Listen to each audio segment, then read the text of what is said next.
തിരുവനന്തപുരം നെയ്യാറ്റിൻകരയിൽ ഭക്ഷ്യവിഷബാധ 6 ആശുപത്രികളിലായി 35ഓളം പേർ ചികിത്സയിൽ. കുട്ടികളടക്കം അത്യാഹിത വിഭാഗത്തിൽ. വിഷബാധ മത്സ്യം കഴിച്ചതിനെ തുടർന്നെന്ന് സംശയങ്ങൾ. വിവരങ്ങൾ അഞ്ജന ജെ അശോക് നൽകും. അഞ്ജന, എത്ര പേർക്കാണ് ഈ വിഷബാധ ഏറ്റിരിക്കുന്നത്? മാത്രമല്ല, ഈ ആശുപത്രിയിൽ പ്രവേശിപ്പിച്ചിരിക്കുന്നവരുടെ ആരോഗ്യനില ഇപ്പോൾ എങ്ങനെയാണ് അഞ്ജന?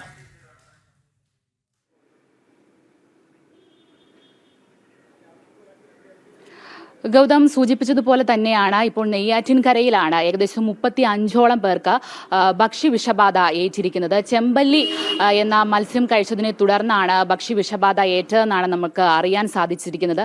എങ്കിലും ഇതിനെ തുടർന്ന് കൂടുതലായിട്ടുള്ള ഔദ്യോഗികമായ വിവരങ്ങൾ നമുക്ക് ലഭ്യമാകേണ്ടതുണ്ട്. ഈ മത്സ്യം പുറത്തുനിന്ന് എത്തിച്ചതാണോ തുടങ്ങിയ കാര്യങ്ങൾ ഇനിയും അറിയേണ്ടതുണ്ട്. ഏകദേശം 35ഓളം പേർക്ക് ഭക്ഷ്യവിഷബാധ ഏറ്റു എന്നാണ് മനസ്സിലാക്കാൻ സാധിക്കുന്നത്.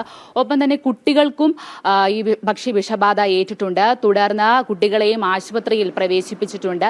ദേഹാസ്വാസ്ഥ്യം ഈ കുട്ടികൾക്ക് ഉണ്ടായിട്ടുണ്ടെന്ന് നമുക്ക് അറിയാൻ സാധിക്കുന്നുണ്ട്. മെഡിക്കൽ കോളേജ് ഉൾപ്പെടെ മറ്റു ചില ആശുപത്രികളിലുമാണ് ഇവരെ ആശുപത്രിയിൽ പ്രവേശിപ്പിച്ചിരിക്കുന്നത്. കൂടുതൽ വിവരങ്ങൾ, ഇവരുടെ ആരോഗ്യസ്ഥിതിയെ സംബന്ധിച്ചുള്ള കൂടുതൽ വിവരങ്ങളും നമ്മൾക്ക് ലഭ്യമാകേണ്ടതുണ്ട്. വരും മണിക്കൂറുകളിൽ ഇവരുടെ ആരോഗ്യസ്ഥിതിയും ഒപ്പം തന്നെ ഔദ്യോഗികമായ കുറച്ച് വിശദാംശങ്ങൾ കൂടെ നമുക്ക് ലഭ്യമാകും. എന്തുകൊണ്ടാണ് ഇങ്ങനെ സംഭവിച്ചത്?